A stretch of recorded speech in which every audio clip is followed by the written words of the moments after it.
A miracle happened. Tell me about it.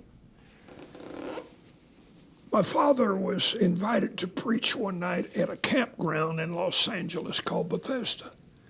It's right where Disneyland is now. But that used to be 80 acres called Bethesda. And the man that ran that ministry was a man by the name of Evangelist Earl Ivie. He had a big B-29 bomber tent, a very unusual tent. It had 2 rows of telephone poles, cables, and the tent hung in the middle like an umbrella. 3,000 to 4,000 people would gather on the weekends. They came from all over California. Dad preached one night. Brother Ivie insisted on him staying. We stayed for 8 months. Brother Ivie built a pool of Bethesda, 100 by 100, with lights, big floodlights. When people get saved at night, they'd take them right out there and baptize them in the pool. Wow, wonderful. He was on the radio, KGER, every morning at 9 o'clock. There was no TV back then. And people would get healed over the radio. He was a tremendous man of faith. I think of so many miracles there.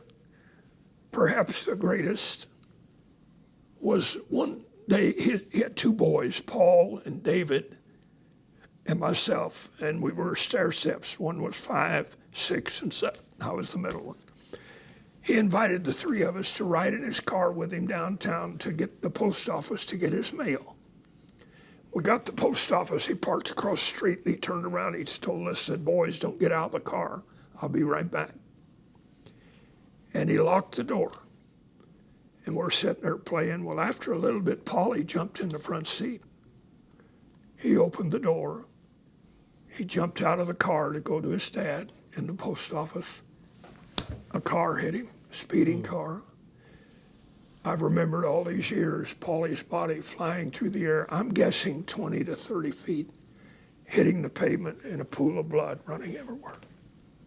Not moving. David and I were screaming our lungs out. We were hysterical. People started gathering around.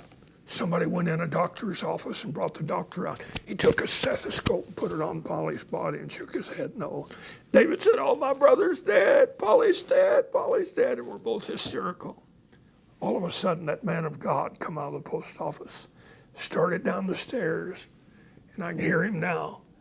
"Oh, God, don't take my PAULY. Oh, God, please don't take my PAULY." And he ran down the stairs, ran out in the street, scooped up that baby, held him up, maybe like Abraham did Isaac. And he's screaming, "God, don't take my PAULY," and tears just streaming down his face.